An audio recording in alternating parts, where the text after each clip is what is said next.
ধন্যবাদ। বগুড়ায় তৃতীয় ধাপে নির্বাচন নিয়ে ইতিমধ্যেই কিন্তু আমরা বলতে পারেন যে বগুড়া সদর উপজেলা, শিবগঞ্জ এবং শাহজাহানপুর এই তিনটি উপজেলায় কিন্তু আমরা ব্যাপক প্রচার প্রোপাগান্ডা দেখতে পাচ্ছি এবং সবচেয়ে বড় কথা যে বগুড়া সদর উপজেলায় কিন্তু তিনজন আপনার চেয়ারম্যান পদে দাঁড়িয়েছেন।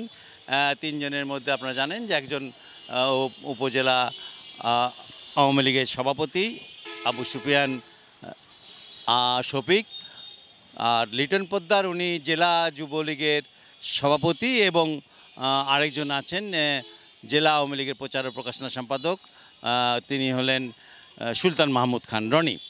মজার বিষয়টা হলো যে এখানে ভাইস চেয়ারম্যান পদে 16 জন দাঁড়িয়েছেন আর মহিলা ভাইস চেয়ারম্যান পদে 2 জন দাঁড়িয়েছেন।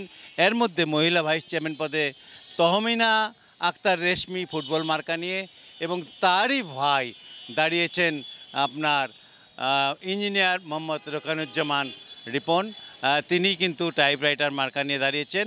অর্থাৎ একজন মহিলা ভাইস চেয়ারম্যান, আরেকজন ভাইস চেয়ারম্যান, 16 জন যে ভাইস চেয়ারম্যান দাঁড়িয়েছেন এদের কিন্তু বিষয়টা অনেকেই বোধগম্য নয় যে বগুড়া সদর উপজেলা যেহেতু বিশাল একটা উপজেলা বলা চলে বগুড়া, এখানে আমরা যা জানি একটি পৌরসভা সহ 12টি ইউনিয়ন, এখানে ভোটার সংখ্যাও কিন্তু অনেক বেশি।